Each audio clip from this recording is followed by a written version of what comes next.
Hello everyone. Finally SSC ने CGL यानी कि कॉम्बाइंड ग्रेजुएट लेवल का जो नोटिफिकेशन था उसको रिलीज कर दिया है। इस बार नोटिफिकेशन में काफ़ी सारी चेंजेज प्रोसेस में, मतलब एग्जाम में, जैसे sectional timing, sectional cut off, बहुत सारे चेंजेस देखने को मिले हैं। तो इन सब चेंजेस को बहुत डिटेल से डिस्कस करेंगे और जानेंगे कि क्या बेस्ट स्ट्रेटजी हो सकती है। और इस साल जो पुरानी वाली पोस्ट थी डबल एओ की, जो कई साल से नहीं आ रही थी, उनको फिर से रीइंट्रोड्यूस किया गया है एसएससी में, तो उनके बारे में भी डिस्कस करेंगे। सो स्टार्ट करते हैं नंबर ऑफ वैकेंसी से। ठीक है, तो जो टेंटेटिव वैकेंसी दिखाई हैं एसएससी ने वो हैं 12,256, और इसमें करीब 1000 डबल एओ जो 4800 ग्रेड पे की जॉब होती है और हाईएस्ट पे लेवल वाली सीजीएल के थ्रू, तो उसकी भी 1000 पोस्ट इसमें इंक्लूड हैं। ठीक है, तो ऑफिशियल वेबसाइट तो आपको पता ही होगा ssc.gov.in, और बाकी टोल फ्री नंबर भी दिया है, और कोई प्रॉब्लम आती है तो इस पर कॉल कर सकते हैं। ठीक है, बाकी देखते हैं टाइमलाइन कब क्या होने वाला है। तो एप्लीकेशन विंडो आप अप्लाई कर सकते हैं 21 मई से, और 22 जून तक आप फॉर्म फिल कर सकते हैं। लेकिन आपको बहुत जल्दी कर देना है, 22 तारीख आने का वेट नहीं करना है। करीब 15 जून तक आप पूरा कंप्लीट करके प्रोसेस निपट जाइए। ठीक है, क्योंकि लास्ट में ट्रैफिक ज़्यादा हो जाता है वेबसाइट पे। ठीक है, इसके बाद फ़ी पेमेंट करना है तो ये 23 जून तक कर सकते हैं, रात के 11 बजे तक। करेक्शन विंडो ओपन रहेगी 29 जून से 1 तारीख तक। ठीक है, करेक्शन करने के लिए कुछ एक्स्ट्रा चार्ज लगते हैं, वो भी बाद में डिस्कस करने वाले हैं। जो टेंटेटिव डेट बताई है टायर 1 एग्ज़ाम की, वो होने वाली है अगस्त से सितंबर।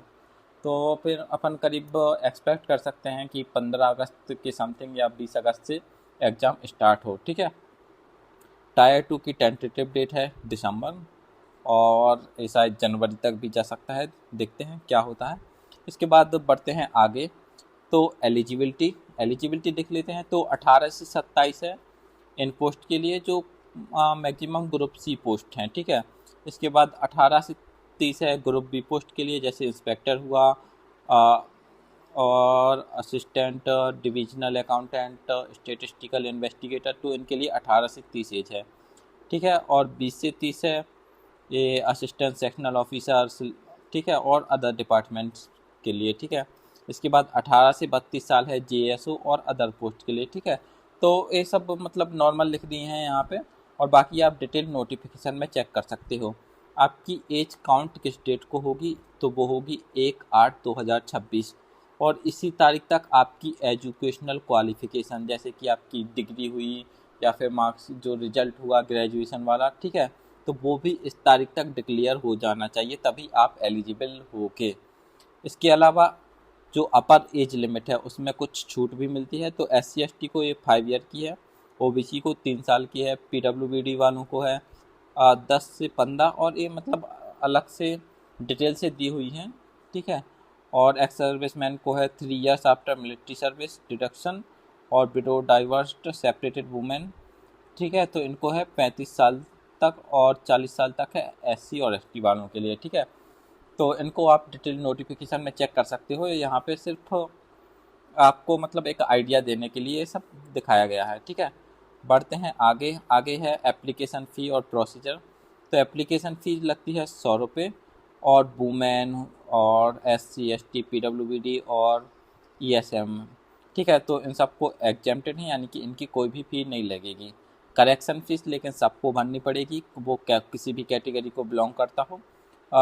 पहली बार करेक्शन करते हैं तो 200 रुपये, एंड सेकेंड टाइम करते हैं तो 500 रुपये। ठीक है, और इसके अलावा लिखा है कि अपने सब कुछ चेक कर लें जब आप जो फाइनल जो एप्लीकेशन फॉर्म भरते हैं और रजिस्ट्रेशन फॉर्म, ठीक है, तो उसमें बहुत अच्छे से सब कुछ चेक कर लें।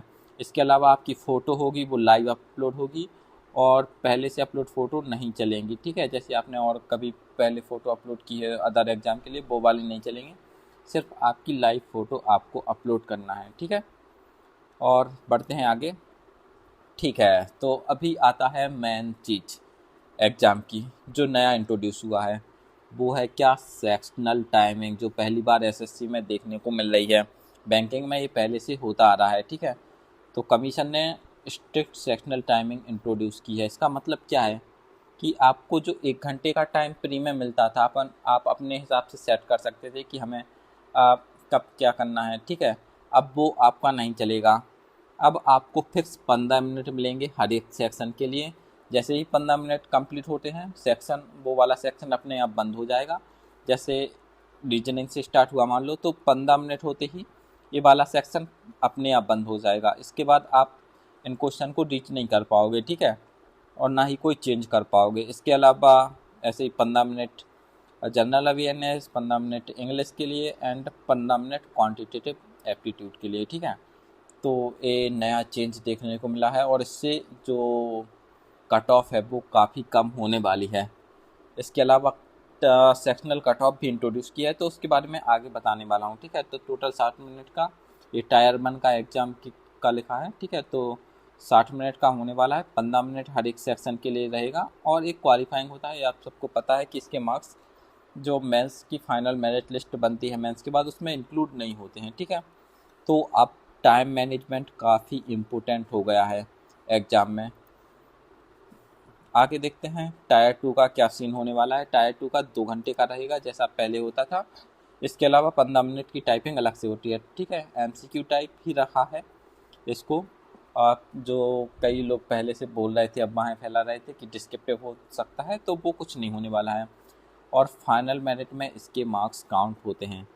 तो सेक्शन 1 में होता है मैथ प्लस रीजनिंग। तो इसमें भी मतलब सेक्शन 1 के अंदर भी मैथ में 30 मिनट मिलेंगे, रीजनिंग में 30 मिनट मिलेंगे, ठीक है। तो सेक्शन के अंदर भी 2 सेक्शन हैं, उनके अंदर अलग अलग सेक्शनल टाइमिंग है, ठीक है। सेक्शन 2 जो 2 सब्जेक्ट का होता है, इंग्लिश, इसके लिए आपको मिलेंगे 40 मिनट और जनरल अवेयरनेस इसके लिए 20 मिनट मिलने वाले हैं। पहले इन दोनों को मिला के 60 मिनट मिलते थे और पहले इसमें भी 60 मिनट, लेकिन अब इसको भी डिवाइड कर दिया गया है। अगला है कंप्यूटर। कंप्यूटर के लिए आपका 15 मिनट का होता है, ठीक है। और इसमें क्वालिफाइंग मार्क्स रहते हैं और इसका क्वालिफाइंग नेचर होता है और इसके मार्क्स जो फाइनल मेरिट लिस्ट है उसमें इंक्लूड नहीं होते हैं। और जो DEST यानी कि टाइपिंग वाला है, तो ये भी क्वालिफाइंग नेचर का होता है। और ठीक है, इसमें भी 15 मिनट मिलते हैं जिसमें आपको 2000 की स्टॉक टाइप करने होते हैं, ठीक है। तो इसमें लिखा है ओनली सेक्शन 1 और सेक्शन 2, यानी कि इन दोनों सेक्शन के मार्क्स आपके फाइनल मेरिट लिस्ट में ऐड होंगे और बाकी ये सेक्शन 3 ये वाला हुआ एंड सेक्शन 4 ये सिर्फ क्वालिफाइंग नेचर के हैं। अभी एक चीज़ में काफ़ी ज़्यादा कन्फ्यूजन हो रखी है और शायद टीचर्स को भी हो रखी है कुछ, ठीक है। तो देखो मैं अलग करता हूँ। कुछ लोग समझ रहे हैं कि जो सेक्शनल टाइमिंग है वो सेक्शनल टाइमिंग नहीं, सेक्शनल कट ऑफ, इस सेक्शनल कट ऑफ टायर 1 में भी एप्लीकेबल होगी। टायर 1 में क्या सोच रहे हैं हम, वो इधर से सोच रहे हैं क्योंकि ये नोटिफिकेशन की कॉपी लगाई है मैंने कि marks minimum qualifying marks in tyre 1, तो इस टाइप से उन्होंने दे रखे हैं कि ये मिनिमम क्वालिफाइंग मार्क हैं।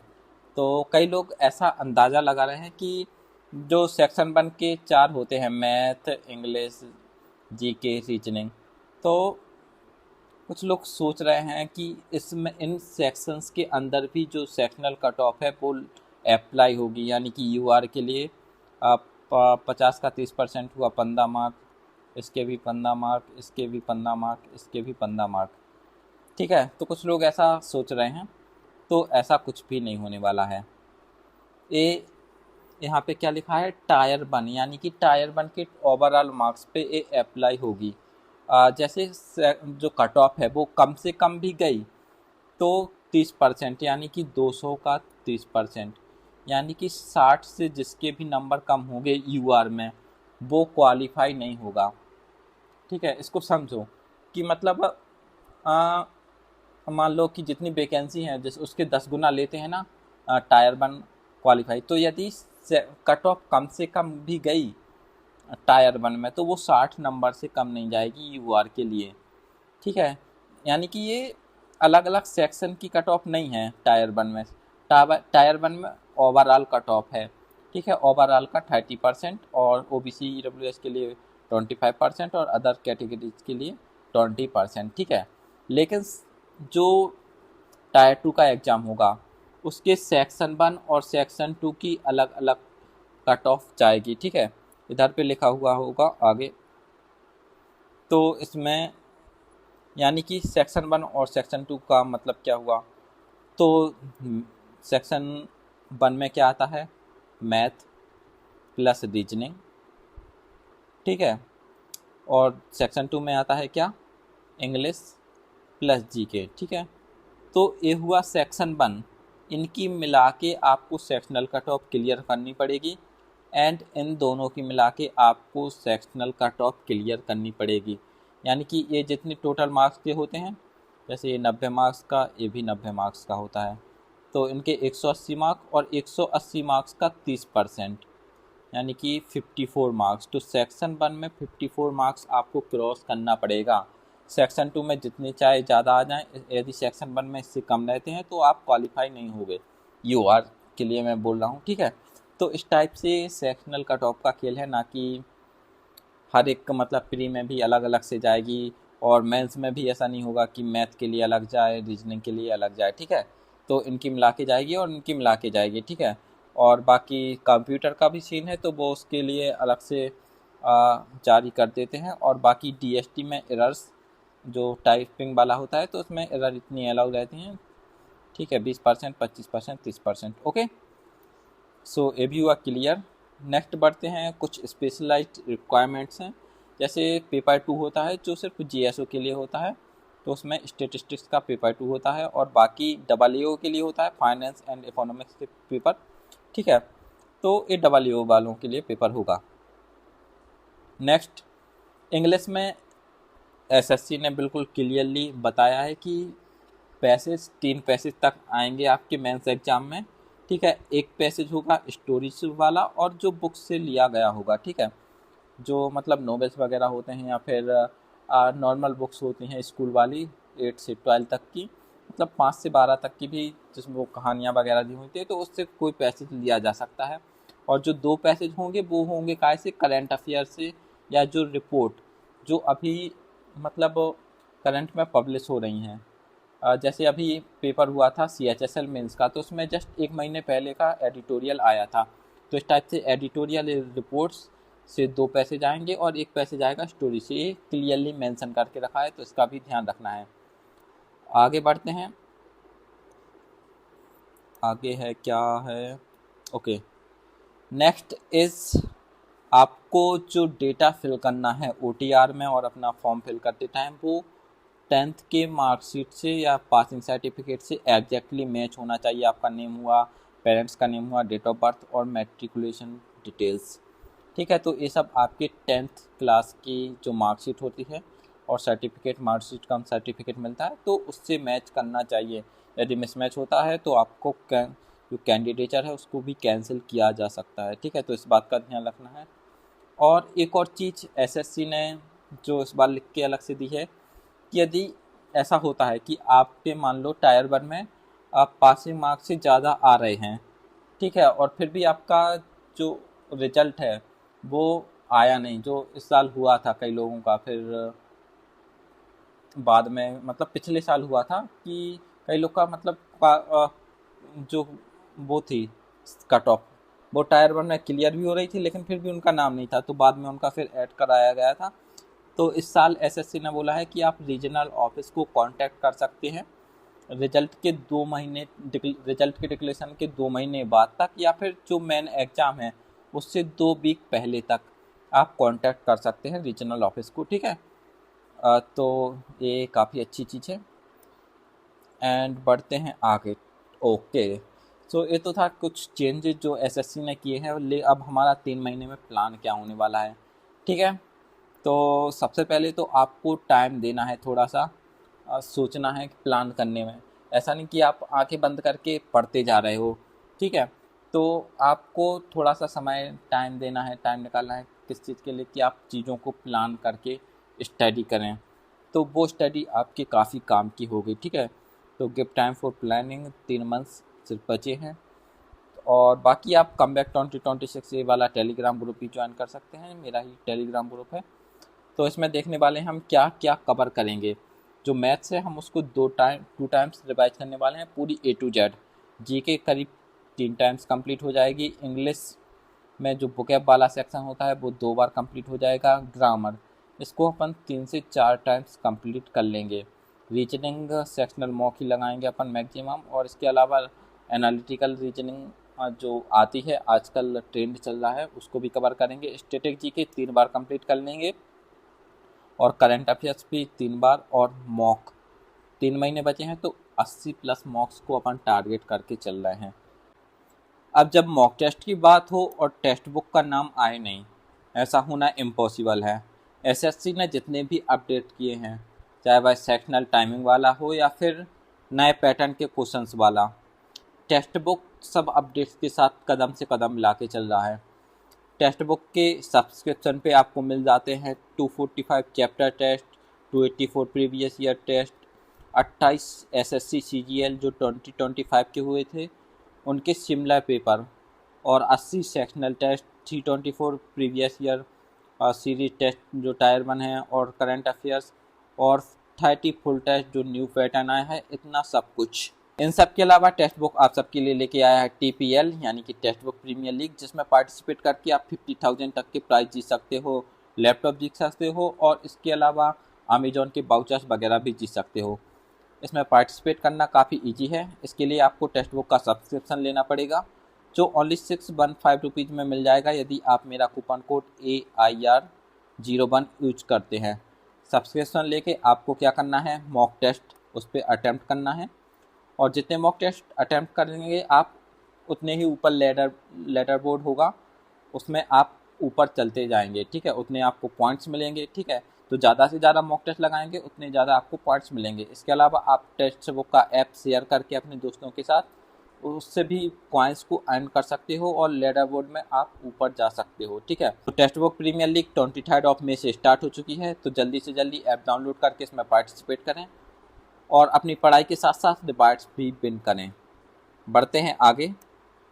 नेक्स्ट एज कि हमें जो बाकी के 3 महीने बचे हैं उनमें क्या क्या करना है। तो सबसे पहले तो आपको बहुत अच्छे से प्लान करना है। तो सबसे पहले आपको डेली रिवीजन करना है। डेली रिवीजन भी कैसा होना चाहिए, वो काफ़ी प्लान होना चाहिए। तो प्लानिंग किस टाइप की, ठीक है।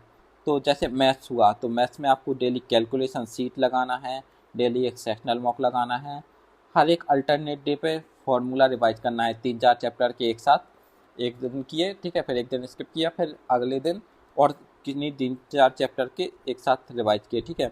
इसके अलावा जो टफ क्वेश्चंस लगते हैं सिर्फ उनको लगाना है, और इस टाइप से आप चार्ट बना सकते हो कि आपने मंडे को कितने टारगेट कंप्लीट किए, ट्यूसडे को कितने किए, ठीक है। तो इस टाइप से चार्ट बना सकते हो जिससे आप चीज़ों को ट्रैक करते जाओ। बढ़ते हैं नेक्स्ट पे। तो ये हुआ मैथ्स का। मैथ्स के अलावा इंग्लिश में देखते हैं। तो आपको बुकअप सीट, ये बुकअप सीट आपको मेरे टेलीग्राम चैनल पे मिल जाएगी। हिटमैन बुकअप सीरीज़ करके चल रहा है, तो उसमें काफ़ी अच्छी बुकअप मिल रही है। इसके अलावा आपको एडिटोरियल, जैसा मैंने पहले बताया कि एडिटोरियल से आएगा पैसेज, तो एडिटोरियल भी पढ़ना है, और सेक्शनल मॉक तो लगाना ही है। ग्रामर भी आपको रिवाइज करते रहना है संडे टू संडे, ठीक है। तो ये सब हुआ इंग्लिश में। एंड नेक्स्ट इज जीके में आपको एक वीक में 2 सब्जेक्ट कंप्लीट करना है, ठीक है। इधर पे लिखना था 1 वीक 2 सब्जेक्ट, ठीक है। तो एक वीक में 2 सब्जेक्ट कंप्लीट करना है। सब्जेक्ट मतलब वो हिस्ट्री, ठीक है।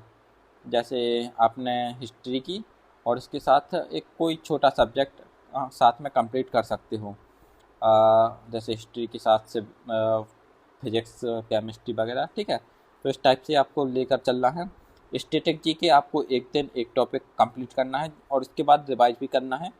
और करंट अफेयर्स आप एक मंथ, जैसे कि जनवरी 2025 की हुई, तो उसको 3 दिन में कंप्लीट करना है। इस टाइप से इसको लेके चलना है। और करंट अफेयर्स के जो टॉपिक्स होते हैं, जैसे कि स्पोर्ट्स अवार्ड्स हुआ, या फिर साइंटिफिक डेवलपमेंट, मतलब जो साइंस में डेवलपमेंट हो रहे हैं, जैसे कि साइंस से रिलेटेड कोई फंक्शन वगैरह इंडिया में ऑर्गेनाइज हुआ या कहीं भी, ठीक है। तो इन सबको भी मतलब इनकी PDF इंडोलॉगस चैनल पे मिल जाएंगी, तो उससे आप करते चलिए। रीजनिंग में आपको मैक्सिमम मॉक अटैम्प्ट करना है, उससे रीजनिंग कंप्लीट हो जाएगी। इसके अलावा एनालिटिकल रीजनिंग के लिए अलग से प्रैक्टिस करना पड़ेगा।